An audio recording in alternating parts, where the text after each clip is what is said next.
नमस्कार, आप सभी स्टूडेंट्स का स्वागत है हमारे यूट्यूब चैनल में। आज के इस वीडियो में मैं एचपीजीके के कुछ इंपॉर्टेंट क्वेश्चंस आपके साथ डिस्कस करने जा रहा हूं। ये questions Himachal Pradesh staff selection commission Hamirpur के द्वारा प्रीवियस ईयर्स में पूछे गए थे, इसलिए ये काफ़ी इंपॉर्टेंट हो जाते हैं। पहला क्वेश्चन देखते हैं। Who started the Shivratri fair of Mandi? Mandi का शिवरात्रि फेयर किसने शुरू किया था? आप नीचे ऑप्शंस पढ़िए और बताइए राइट आंसर क्या है। इसमें राइट आंसर है अजबर सेन। अजबर सेन, जिन्होंने 1527 ईस्वी में मंडी रियासत की स्थापना की थी, इन्होंने ही जो है शिवरात्रि फेयर को एक प्रॉपर रूप दिया था। ठीक है जी। और जो मंडी रियासत है ये आपको पता होना चाहिए कि सुकेत से टूटकर बनी है। और ये जो सेन डायनेसिटी है, ठीक है, यहाँ पर जो सेन डायनेसिटी है ये बंगाल की सेन डायनेसिटी है। और सुकेत रियासत में भी यही सेन डायनेसिटी है बंगाल की। और यही सेन डायनेसिटी आपकी मंडी रियासत में है। और यही सेन डायनेसिटी आपकी जो वीर सेन ने स्थापना की थी क्योंथल रियासत की, तो ये तीनों जो है सेन डायनेसिटी के एक ही वंशज माने जाते हैं। तो यहाँ पर शिवरात्रि जो फेयर है, यहाँ पर इस बारे में आप ये भी याद रखिएगा कि ये 7 दिन का एक अंतर्राष्ट्रीय फेयर होता है हिमाचल प्रदेश में। ठीक है जी। और ये फागुन के मंथ में यानी कि फेबररी मार्च मंथ में मनाया जाता है। 7 दिन तक चलता है। और इसमें जो दो इम्पॉर्टेंट यहाँ पर डिटीज़ हैं वो हैं माधो राय यानी Lord Vishnu and Lord Shiva of Bhootnath temple. ठीक है जी। तो माधो राय की जरेब निकलती है, माधो राय की जरेब या जलेब यानी कि माधो राय का प्रोसेशन, तो वो एक ही बार निकलते हैं कहते हैं मंदिर से। तो ये इस शिवरात्रि पर निकलते हैं। ठीक है जी। और ये भूतनाथ टेम्पल तक जाते हैं। तो ये इम्पॉर्टेंट है यहाँ पर जरेब। और यहाँ पर एक और चीज़ इम्पॉर्टेंट है कि ये पड्डल ग्राउंड में मनाया जाता है मंडी के अंदर। ठीक है, पड्डल ग्राउंड आप याद रखिएगा मंडी में है। और यहाँ पर जो है अंतर्राष्ट्रीय शिवरात्रि फेयर मनाया जाता है। और ये पड्डल ग्राउंड जो है ये कन्फ्लुएंस में है, ब्यास और सुकेती नदी के कन्फ्लुएंस पर जो है पड्डल ग्राउंड है। ठीक है, तो ये कुछ चीज़ें आप याद रखिएगा इस क्वेश्चन से। नेक्स्ट क्वेश्चन है, Aryans came to India, Aryans came to Himachal Pradesh from. ठीक है, हिमाचल प्रदेश में आर्यंस कहाँ से आए थे? Aryan race. ठीक है जी। आर्यन रेस जो आई थी, ऑप्शन पढ़ के आप बताइए। सेंट्रल एशिया से, जो वर्तमान ईरान वगैरह का इलाका है वहाँ से ये आर्यंस आए थे। आर्यन जो रेस थी ये एक ग्रामीण सभ्यता को इन्होंने जन्म दिया था। और ये पशुपालक थे। तो ये चारागाहों की खोज में हिमाचल प्रदेश में या इंडिया में पहुंच गए थे। ठीक है। और यहाँ के जो ओरिजिनली इनहेबिटेंट्स थे हिमाचल प्रदेश के, उनके साथ इन्होंने लड़ाइयाँ लड़ी और वो लड़ाइयाँ जीती भी। ठीक है, यहाँ से भी कुछ क्वेश्चंस बनते हैं। नेक्स्ट क्वेश्चन देखते हैं। US club Shimla was originally the residence of which British ruler? ठीक है, यूएस क्लब यानी यूनाइटेड सर्विसेज क्लब था जो शिमला का, वो किस ब्रिटिश रूलर ने बनाया था, किसका रेजिडेंस था? इसमें जो राइट आंसर है वो आपका ऑप्शन डी, सर जर्मी ब्रायंट। ठीक है, सर जर्मिया ब्रायंट। तो ये जो थे बंगाल आर्मी में ये एक ऑफिसर थे। ठीक है, इन्होंने यहाँ पर इसकी यूएस क्लब की स्थापना की थी। और इस क्लब के मेंबर्स जो थे वो जो ब्रिटिश ऑफिशियल थे वही होते थे। इवन कि जो मर्चेंट भी थे, जिनके पास वेल्थ थी ब्रिटिशर्स के पास, वो भी अलाउड नहीं थे यहाँ पर। तो यहाँ पर एक और बड़ी इंपॉर्टेंट यूएस क्लब के साथ रिलेटेड जो चीज़ है वो ये है कि सर रेडक्लिफ जो कमीशन था, ठीक है, ये रेडक्लिफ कमीशन था जो कि इंडिया और पाकिस्तान की बाउंड्री के लिए बना था, डिवीज़न के लिए, पार्टीशन के लिए। उनकी लास्ट मीटिंग यहीं पर हुई थी, यूएस क्लब में कहा जाता है। और यहाँ पर किसी भी नतीजे पर ये कमीशन नहीं पहुँचा था। तो सर रेडक्लिफ ने यूनैनिमसली खुद ही यहाँ पर डिसीजन लिया था पार्टीशन का कि किस ढंग से पार्टीशन की जाएगी। नेक्स्ट क्वेश्चन है, who was the first speaker of HP Vidhan Sabha? ठीक है, एचपी जो पहली विधानसभा थी 1952 से 1956 तक रही।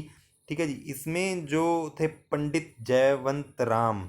ठीक है, ऑप्शन डी इसमें राइट आंसर है। पंडित जयवंत राम जो थे वो पहले स्पीकर बने थे। ठीक है जी।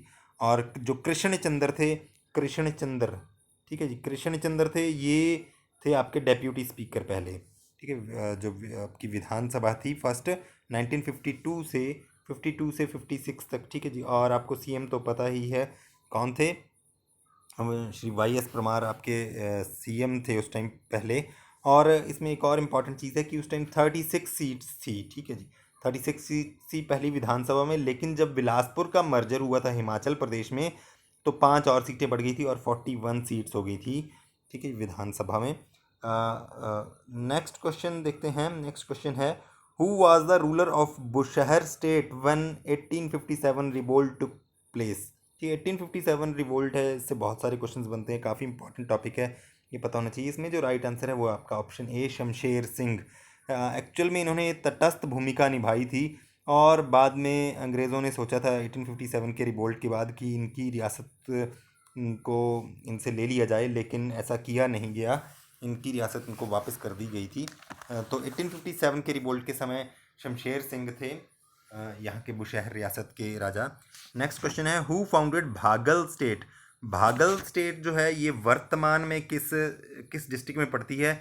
वर्तमान में ये सोलन डिस्ट्रिक्ट में है, जो कि आपका अर्की का एरिया है। ठीक है जी, तो ये भागल स्टेट में भागल स्टेट जो है वो सोलन डिस्ट्रिक्ट में पड़ती है। और अजय देव जो हैं ऑप्शन डी इसके संस्थापक माने जाते हैं, भागल राज्य के, भागल रियासत के। ठीक है, और ये जो भागल स्टेट है यहाँ पर एक और है घम्बर स्ट्रीम, जो कि तारा देवी से निकलती है और सतलुज में मिलती है, घम्बर स्ट्रीम। ठीक है जी, वो यहाँ से इससे निकलती है, गुजरती है। और ये अर्की के एरिए में, जो कि सुबाथू वगैरह का एरिया है, वो सारा एरिया भागल रियासत का माना जाता है। नेक्स्ट क्वेश्चन है, what was the earlier name of Sundernagar town. Sundernagar का क्या नाम था? सुंदरनगर को सुकेत के नाम से भी जाना जाता है। और यहाँ पर जो राइट ऑप्शन है, यहाँ पर हालांकि बरेड लिखा है, ये बनेड, बनेड के नाम से जाना जाता है, BANED, बनेड, BANER या फिर। ठीक है, तो डी इसमें राइट ऑप्शन है। नेक्स्ट क्वेश्चन है, who was the most powerful king of Kullu dynasty. Kullu dynasty का सबसे ज़्यादा पावरफुल किंग किसे माना जाता है? इसमें जो राइट आंसर है देखिए जगत सिंह है। जगत सिंह के समय पर माना जाता है कि अपनी चरम सीमा पर था कुल्लू रियासत की उपलब्धियां। और जगत सिंह के नाम से यहाँ पर जो है लॉर्ड रघुनाथ की जो मूर्ति है, लॉर्ड रघुनाथ की मूर्ति लेकर आया था दामोदर दास, ब्राह्मण दामोदर दास, कहाँ से? अयोध्या से। ठीक है जी, तो लॉर्ड रघुनाथ की मूर्ति लाने का श्रेय जाता है जगत सिंह को। जगत सिंह को एक्चुअल में श्राप था, किसी ब्राह्मण ने कहते सुसाइड कर लिया था इनसे दुखी होकर, तो उस श्राप से मुक्ति पाने के लिए इन्होंने लॉर्ड रघुनाथ की मूर्ति मंगवाई थी अयोध्या से, जिसको लेकर आए थे दामोदर दास। तो ये भी क्वेश्चन पूछा जाता है, काफ़ी इंपॉर्टेंट है ये। नेक्स्ट क्वेश्चन है, who took possession of the books of Kangra library and got them translated into Persian। ठीक है जी, किसने इनका अनुवाद पर्शियन में करवाया था? तो देखिए यहाँ पर राइट ऑप्शन है फिरोज शाह तुगलक। ठीक है, फिरोज शाह तुगलक ने 1361 में जो है खुद एक अभियान चलाया था कहा जाता है, और ये इन्होंने कांगड़ा पर जो है आक्रमण किया था। और ये ज्वालामुखी टेम्पल में गए थे, वहाँ से इन्होंने 1300 बुक्स को अपने कब्जे में ले लिया था, और उन 1300 बुक्स का इन्होंने अनुवाद करवाया था फारसी में। ठीक है जी, तो ये काफ़ी इंपॉर्टेंट है। और जब ये कांगड़ा पर इन्होंने अटैक किया था, उस टाइम पर कांगड़ा के जो राजा थे, ये भी आपको पता होना चाहिए, रूपचंद थे। ठीक है जी, रूपचंद जो कांगड़ा के राजा थे, इन्होंने भी जो है दिल्ली तक काफ़ी लूटपाट की थी। और लूटपाट करके जब ये वापस आ रहे थे रूपचंद, तो इनको कश्मीर के राजा शहाबुद्दीन ने रास्ते में घेर लिया था, और ये जितना भी लूटपाट का सामान लेके आ रहे थे वो इनसे छीन लिया था शहाबुद्दीन ने। ठीक है, तो फिरोज शाह तुगलक यहाँ पर इम्पॉर्टेंट है, मोहम्मद बिन तुगलक थे। उन्होंने 1338 में कराचिल अभियान चलाया था, एक कराचिल अभियान, यानी कि पहाड़ियों में जो वो लेके आए थे अभियान। ठीक है जी, तो उस टाइम पृथ्वीचंद थे यहाँ के राजा 1338 में कांगड़ा के, तो ये भी पूछ लिया जाता है। ठीक है, रूपचंद फिरोज शाह तुगलक के समय थे। और ये जो अनुवाद किया था ये था इज़्ज़ुद्दीन खालिद खानी ने अनुवाद किया था। और इस अनुवाद का नाम क्या है ये भी आपको पता होना चाहिए, दलाइले फ़िरोज़ शाही। ठीक है, दलाइले फ़िरोज़ शाही इसका अनुवाद का नाम है, जो ये अनुवाद फ़ारसी में किया गया था। नेक्स्ट क्वेश्चन है आपका, which district does not share its boundary with Kangra district. Kangra district के साथ किस डिस्ट्रिक्ट की बाउंड्री नहीं लगती है? ये हालांकि सिंपल क्वेश्चन है, लेकिन फिर भी यहाँ पर इस तरह से कंफ्यूज हो जाते हैं। आप मैप ज़रूर देखिएगा हिमाचल का एक बार, तो ये बिलासपुर डिस्ट्रिक्ट इसमें राइट आंसर है। बाकी सारी डिस्ट्रिक्ट्स जो हैं वो आपकी कांगड़ा डिस्ट्रिक्ट के साथ बाउंड्री उनकी लगती है। तो ये 10 क्वेश्चन थे, इंपॉर्टेंट क्वेश्चन आज के इस वीडियो के, जो कि HPGK के प्रीवियस ईयर्स में पूछे गए थे। इसी तरह के वीडियोस हम लेके आते रहेंगे, जहाँ पर प्रीवियस ईयर्स के क्वेश्चन हम आपके साथ डिस्कस करेंगे। उम्मीद है आपको आज की जानकारी पसंद आई होगी। इस तरह के वीडियोस देखने के लिए लाइक करें, शेयर करें, सब्सक्राइब करें हमारे यूट्यूब चैनल को। धन्यवाद।